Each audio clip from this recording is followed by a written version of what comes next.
बच्चों, आज हम पंचमः पाठः सूक्ति मौक्तिकम पढ़ेंगे। सूक्ति मतलब कोटेशन, जिसे हम इंग्लिश में कोटेशन कहते हैं। मौक्तिकम मोती अर्थात इस पाठ में कुछ ऐसे श्लोक बताए गए हैं जो कि नैतिक शिक्षाओं से संबंधित है।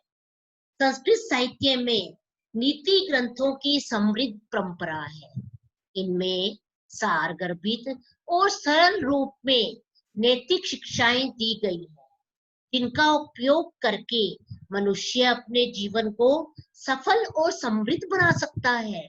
ऐसे ही मनोहारी और बहुमूल्य सुभाषित यहाँ संकलित है, जिनमें सदाचरण की महत्ता, प्रिय वाणी की आवश्यकता, परोपकारी पुरुष का स्वभाव, गुणार्जन की प्रेरणा, मित्रता का स्वरूप और उत्तम पुरुष के संपर्क से होने वाली शोभा की प्रशंसा और सत्संगति की महिमा आदि विषयों का प्रतिपादन किया गया है। सबसे पहले मैं श्लोक पढ़ूंगी, उसके पश्चात शब्दार्थ बताऊंगी, उसके पश्चात श्लोक का हिंदी अनुवाद बताऊंगी। प्रथम श्लोक। प्रीतम यत्नेन संरक्षेत मेति च याति च आशीनो वित्ततः शीनो वितस्तु हतो हतः। यहाँ पे देखिए, वृतम, वृतम का अर्थ है व्यवहार या आचरण। यत्नेन, यत्नेन मतलब परिश्रम से। वित्तम, वित्तम का अर्थ है धनम, धन ऐश्वर्य। आशीनः नष्ट नहीं होता, शीनः नष्ट होना, वित्ततः आचरण से, अतः नष्ट हो जाना, एति आता है, याति जाता है, संरक्षित रक्षा करनी चाहिए। यत्नेन प्रयत्न पूर्वक, हमें यत्नेन प्रयत्न पूर्वक वित्तम आचरण की संरक्षित रक्षा करनी चाहिए। क्योंकि वित्तम, इसका संधि विच्छेद करेंगे, वित्तम जमा एति। वित्तम मतलब धन, क्योंकि धन, एति मतलब आता है, याति मतलब जाता है, क्योंकि धन आता जाता है। आशीनो वित्तताः, वित्तताः धन के, शीनो नष्ट हो जाने पर, आशीनो मनुष्य नष्ट नहीं होता। वित्त, इसका संधि विच्छेद करेंगे, वित्तताः जमा तु, वित्तताः आचरण तो, हतो हताः नष्ट हो जाने पर मनुष्य स्वयं नष्ट हो जाता है। अर्थात हमें अपने आचरण की प्रयत्न पूर्वक रक्षा करनी चाहिए, क्योंकि धन तो आता है और चला जाता है। धन के नष्ट हो जाने पर मनुष्य नष्ट नहीं होता, परंतु आचरण के नष्ट हो जाने पर मनुष्य स्वयं ही नष्ट हो जाता है। श्लोक नंबर 2। श्रूयताम धर्म सर्वस्वम श्रुत्वा चैवेवावधार्यताम आत्मनः प्रतिकूलानि परेशान न समाचरे। यहाँ पे शब्दार्थ देखिए। श्रूयताम, श्रूयताम मतलब सुनो, धर्म सर्वस्वम धर्म के तत्व को, श्रुत्वा सुनकर, अवधार्यता ग्रहण करो या पालन करो, प्रतिकूलानि विपरीत, परेशान दूसरों के प्रति, समाचरे आचरण नहीं करना चाहिए, आत्मनः अपने। अब अर्थ देखिए, श्रूय धर्म सर्वस्वम श्रूयता, धर्म के तत्व को सुनो, श्रुत्वा और सुनकर क्या करो, एव धार्यता, उसको ग्रहण करो। इसका संधि विच्छेद देखेंगे, चा जमा एव जमा अवधार्यता। श्रुत्वा में धातु और प्रत्यय देखिए, श्रु जमा त्वा, आत्मनः प्रतिकूलानि, आत्मना अपने को, प्रतिकूलानि प्रतिकूल लगने वाले, अर्थात जो अपने को अच्छे नहीं लगते, परेशान दूसरों को, ना समाचरे आचरण नहीं करवाना, अर्थात जो व्यवहार आपको अपने लिए पसंद नहीं है वैसा व्यवहार दूसरों के साथ कभी नहीं करना चाहिए। तीसरा श्लोक, प्रिय वाक्य प्रदाने सर्वे तुष्यन्ति जन्तवः तस्मात् तदेव वक्तव्यम वचने का दरिद्रता। अब इस प्रिय वाक्य प्रदाने, प्रिय वाक्य प्रदाने मतलब प्रिय वाक्य बोलने से, प्रिय वाक्य देने से, सर्वे सभी मनुष्य, जंतुः जंतु प्राणी, तुष्यन्ति खुश होते हैं, प्रसन्न होते हैं। प्रिय वाक्य बोलने से सब प्राणी, सब मनुष्य खुश होते हैं, प्रसन्न होते हैं। तस्मात् तदेव वक्तव्यम, तस्मात् इसलिए क्या करना चाहिए, हमें ऐसे ही वचन बोलने चाहिए, ऐसा ही मीठा बोलना चाहिए। वचने का दरिद्रता, मीठे वचन बोलने में दरिद्रता मतलब कंजूसी, मीठे वचन बोलने में कैसी दरिद्रता, अर्थात कैसी कंजूसी। हमें हमेशा मीठा ही बोलना चाहिए और मीठे वचन बोलने में कभी कंजूसी नहीं करनी चाहिए, क्योंकि हमारा कोई जेब से हमारा कुछ नहीं जा रहा, केवल मनुष्य की वाणी ही दूसरों को अपनी ओर आकर्षित कर लेती है और वाणी के प्रभाव से ही व्यक्ति दूसरों से दूर हो जाता। यहाँ पे वक्तव्य में वद धातु है, तव्यत प्रत्यय है, दरिद्रता, दरिद्र शब्द है, तल प्रत्यय है। तीसरा श्लोक, चौथा श्लोक,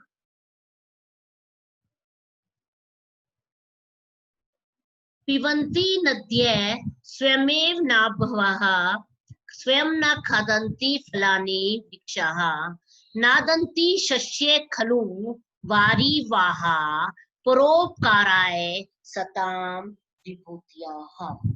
अब देखिए इस श्लोक में बताया गया है कि जो सज्जन पुरुष होते हैं, जो अच्छे लोग होते हैं, वो हमेशा दूसरों की भलाई करते हैं और उनके सामने धन संपत्ति कुछ भी मायने नहीं रखती, उनका स्वभाव होता है दूसरों की भलाई करना।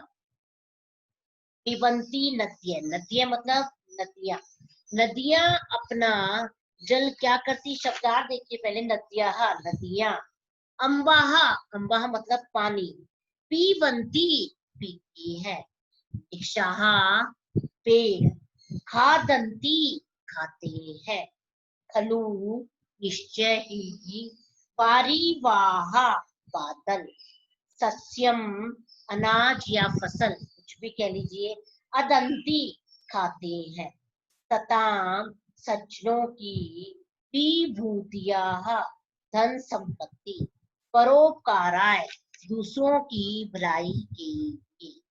तो नद्याः नदियां, स्वयमेव स्वयं जमा एक अपने आप ही, अंबाह नाम्बाह, ना संधि विच्छेद करेंगे, ना जमा अंबाह, अंबा मतलब जल, ना पीवंती नहीं पीती, नदियां अपना जल स्वयं नहीं पीती, वृक्षाः पेड़ स्वयं फलानी ना खादंती, स्वयं अपने फलानी फल ना खादंती नहीं खाते, पेड़ अपने फल स्वयं नहीं खाते, नादंती शस्यम खलु वारिवाहा, वारिवाहा मतलब पानी को धारण करने वाले अर्थात बादल, खलु, खलु मतलब निश्चय, निश्चय ही बादल, शस्यम अनाज, नादंती ना, नादमा आदंती, आदंती मतलब खाते, तो बादल निश्चय ही बादल अनाज नहीं खाते, परोपकाराय सताम विभूतियाः। सताम सज्जनों की विभूतियाः, धन संपत्ति परोपकाराय दूसरों के लिए होती है। परोपकाराय पर जमा उपकाराय। अगला श्लोक देखिए। गुणेशवे हि कर्तव्यः प्रयत्नः पुरुषैः सदा, गुणयुक्तो दरिद्रो अपि ऐश्वर्यैर्गुणैः समाः। गुणेषु गुणों में, प्रयत्नः कोशिश, कर्तव्यः करना चाहिए, ही निश्चय ही, सदा हमेशा, गुणयुक्तः गुणवान, दरिद्रः गरीब, अपि भी, ईश्वरै ऐश्वर्यशाली, समाः समान, न नहीं, गुणों गुणों से। पुरुषै मनुष्यों को, सदा हमेशा, गुणेशवेव इसका संधि विच्छेद करेंगे, गुणेशु जमा ए, गुणों को ही प्राप्त करने में, प्राप्त करने का प्रयत्न कर्तव्य करना चाहिए। मनुष्य को सदा गुणों को ही प्राप्त करने का प्रयत्न करना चाहिए।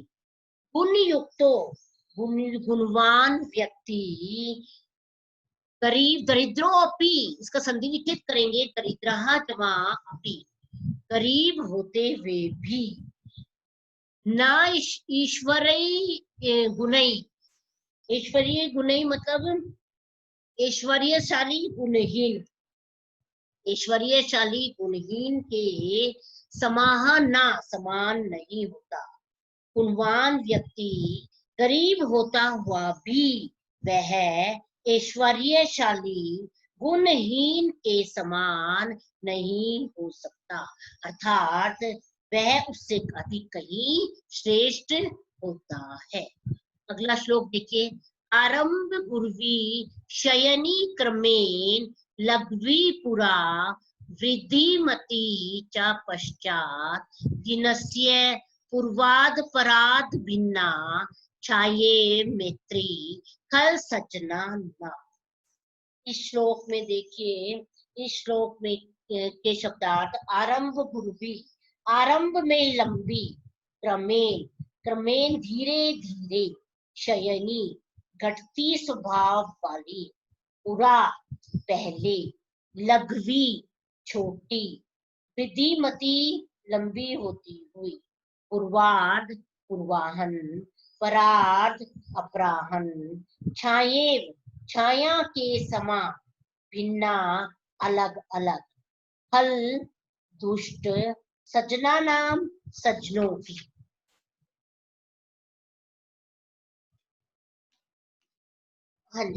आरंभ में, आरंभ पूर्वी, आरंभ में बड़ी, शयनी कर्मेण धीरे धीरे कम होने वाली, लघ्वी पुरा तथा पहले लघ्वी छोटी, वृद्धिमती च पश्चात और बाद में बढ़ने वाली, धीरे धीरे बाद में बढ़ने वाली, दिनस्य प्रवाद परिधा और दिन में, दिन के पूर्वार्ध और अपराध में भिन्न, पूर्वार्ध तथा अपराहन काल की छाया क्या होती है, छाये मैत्री खल सचनाना।